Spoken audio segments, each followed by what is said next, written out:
Hello friends easy computer learning रे आपण मानकु स्वागत। आज होची एही चैनल रो चतुर्थ वीडियो। आज रो ए वीडियो रे हमें एप्लीकेशंस ऑफ कंप्यूटर विषय आलोचना करबा। तो चलंतु आज रो वीडियो को स्टार्ट करबा। प्रथम हमें देखिबा कि कंप्यूटर वर्तमान टाइम रे को क्षेत्र रे व्यवहार होउची। Some of the areas where computer are being used as follows.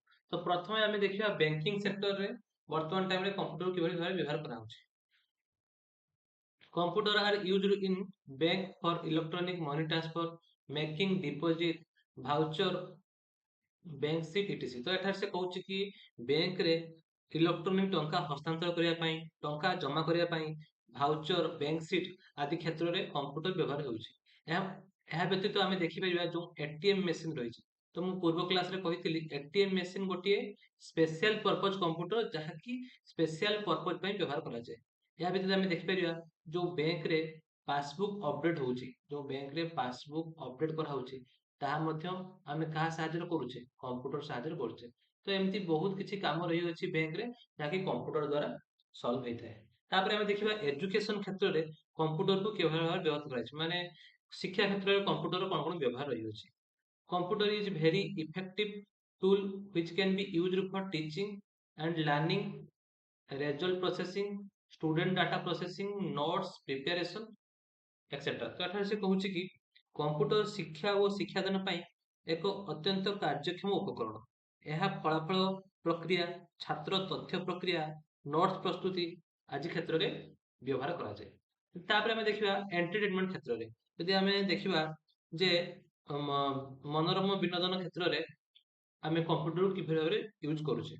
ତ ଆମେ ଦେଖିପାରିବା ଯେ different types of entertainment fields such as multimedia, film making with animation, graphics, audio and visual design are done with the help of computer। तो एठारे से कहउछन्ति कि multimedia animation सहित film तैयारी करबा पई जो ग्राफिक्स, ऑडियो और विजुअल डिजाइन इत्यादि यूज हुए ताहा को क्षेत्र यूज करा जाय ताहा एंटरटेनमेंट क्षेत्र रे कंप्यूटर रो गोटे उपयोगी कार्यक्रम। तापर ଆମେ ଦେଖିପାରିବା जो देखा ऑफिस ऑफिस बा कार्यालय क्षेत्र रे कंप्यूटर ଆମେ किभଳି भाबरे व्यवहार करूचे ताहा मध्ये देखिପାରିବା। Computer are used for preparing reports, storing deleting reports, updating reports etc in office. तो एठारे से कहूची कि ଆମେ कंप्यूटर को रिपोर्ट प्रस्तुति रे संरक्षण बा डिलीट करिया क्षेत्र रे अपडेट करिया क्षेत्र रे ऑफिस मानकर याको व्यवहार करा होची।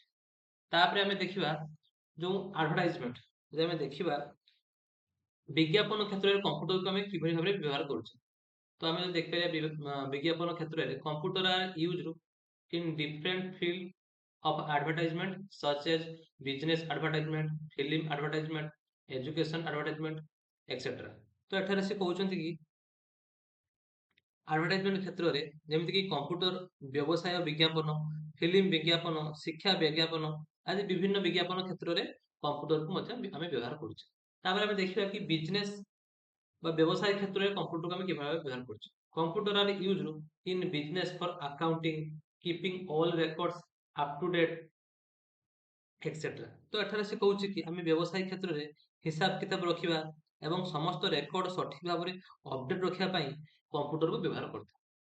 तापर आम देखिबा कंप्यूटर गोटे वाइड एप्लिकेशन बा वर्तमान टाइम में देखिबा आर्टिफिशियल इंटेलिजेंस नामक जो रही अछि इंटेलिजेंस ताहा मध्ये गोटे कंप्यूटर गोटे पार्ट बा कंप्यूटर गोटे apply part. AI is an area of computer science that emphasizes the creation of intelligent machine that work and react like human। तो एठारे से कहउछन्ति कि जो आर्टिफिशियल इंटेलिजेंस बा ताको हमें कहि परिबा कृत्रिम बुद्धिमत्ता।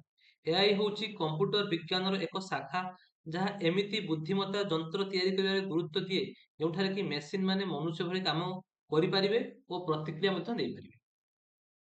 Some of the activity of computer with AI designed for include like speech recognition, learning, planning, problem solving।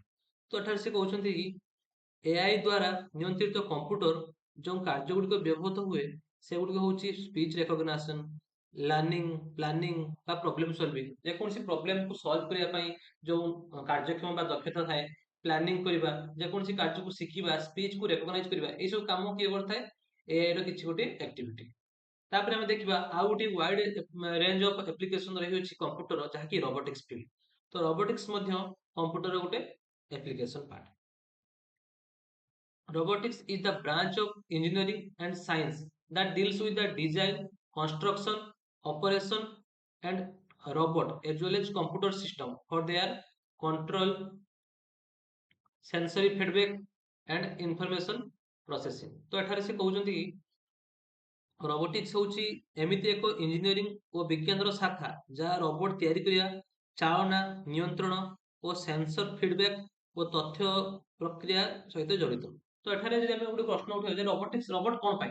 तो ह्यूमन जे काम को करिया पाई घंटा घंटा समय बा बहुत समय व्यय करथाए, ताकू रोबोट बा ताकू आर्टिफिशियल इंटेलिजेंस में प्रयोग करबा, सेही कार्य को आमे बहुत जल्दी आ बहुत सठिक भाव में बहुत कम समय मध्य कर परिया। तो जदि आमे देखिबा एआई गोटे एमिति गोटे पार्ट वर्तमान टाइम रे लोक मानकर जो जॉब प्रक्रिया बा जॉब चली जिबार कारण साजिछि एआई। कारण जदि आपण माने गोटे कंपनी रे एआई को बसौଛନ୍ତି, ଅନ୍ୟ ପଟରେ କିଛି ଲୋକମାନଙ୍କୁ କାର୍ଯ୍ୟକ୍ରମ ବା ଏମ୍ପ୍ଲୟମେଣ୍ଟ ଦଉଛନ୍ତି। ତ ଯୋଉ କାମକୁ ଏଆଇ ଯେତେ ଶୀଘ୍ର କରିବ ସେଇ କାମକୁ ହ୍ୟୁମାନ କରିବା ପାଇଁ ବହୁତ ସମୟ ଲାଗିବ, ବହୁତ ଅର୍ଥ ମଧ୍ୟ ବ୍ୟୟ ହବ ଏବଂ ସଠିକ ଯଦି ଆମେ ଦେଖିବା କରେକ୍ଟନେସ୍, ତ ଏଆଇ ଠାରୁ ସେମାନଙ୍କର କରେକ୍ଟନେସ୍ ବା ଏକୁରେସି କମ ଆସିବ। ଏଆଇ 100% ଏକୁରେସି ଦେଇପାରିବାର ସକ୍ଷମ ରହିପାରେ। ତ ସେଇଥିପାଇଁ ବର୍ତ୍ତମାନ ଟାଇମରେ ଏଆଇ ଗୋଟିଏ ଇମ୍ପୋର୍ଟାଣ୍ଟ ପାର୍ଟ କୋଉଥିର? ଆପଣଙ୍କର କମ୍ପ୍ୟୁଟର। ଏବଂ ଆଜିକାଲି ଯୋଉ ସିଲାବସ ରହିଅଛି ଶିକ୍ଷାନୁଷ୍ଠାନଙ୍କ ଯୋଉ ସିଲାବସ ରହିଅଛି, ଛୁଆ ଛୋଟ ପିଲାମାନେ ଛୋଟଠୁ ଆରମ୍ଭ କରି ବୃଦ୍ଧ ପର୍ଯ୍ୟନ୍ତ ଯଦି ଆମେ ଦେଖିବା ଏଆଇ ସମସ୍ତଙ୍କ ସହିତ ଜଡିତ ଅଛନ୍ତି। ଆଉ ସମସ୍ତେ ଏଆଇ ବିଷୟରେ ଜାଣିବା ମଧ୍ୟ ନିହାତି ଜରୁରୀ। ଆମକୁ ବର୍ତ୍ତମାନ ସହିତ ଚାଲିବାର ଅଛି। ତ ଏଥି ସହିତ ଆମେ କମ୍ପ୍ୟୁଟରର ଯୋଉ ପ୍ରଥମ ଇଣ୍ଟ୍ରୋଡକ୍ସନ ଥିଲା, ଯୋଉ କମ୍ପ୍ୟୁଟର ପ୍ରଥମ ଚାପ୍ଟର ଥିଲା ଇଣ୍ଟ୍ରୋଡକ୍ସନ ଟୁ କମ୍ପ୍ୟୁଟର, ଆମେ ତାକୁ କମ୍ପ୍ଲିଟ କରିଛୁ। ଏହାର ପରବର୍ତ୍ତୀ ଭିଡ଼ିଓରେ ମୁଁ କିଛି ମଲ୍ଟିପଲ ଚଏସ୍ ବା ଏମସିକ୍ୟୁ କ୍ୱେଶ୍ଚନ ନେଇକି ଆସିବି। ତ ଆଜି ପାଇଁ ଏତିକି। ଦୟାକରି ଏ ଭିଡ଼ିଓକୁ ଦେଖନ୍ତୁ, ଭଲ ଲାଗିଲେ ଲାଇକ୍ କରନ୍ତୁ, ସେୟାର କରନ୍ତୁ ଏବଂ ସବସ୍କ୍ରାଇବ କରିବା ପାଇଁ ଭୁଲିବେ ନାହିଁ। Thank you.